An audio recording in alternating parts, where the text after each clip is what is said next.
Haïti a pas bon dans tout sens. Pour qui ça? Gen moun qui entre dans l'évangile, c'est pour yo ka fait malfecté a pi bien. Nan matin yo dame missionnaire et puis nan assoir yo go louga ou. Moun nan kon possède plus passo, peut-être si ça ou gen ou mérite mourir, ça veut dire pas doit gen rien même non.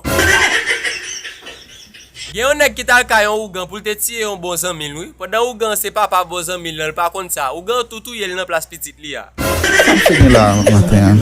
Côté bagay la drôle là, c'est ça qui mal passé ou la cap critiquer oui. Ou gado vieux sandal nan pied, pendant li même la marcher pied à terre.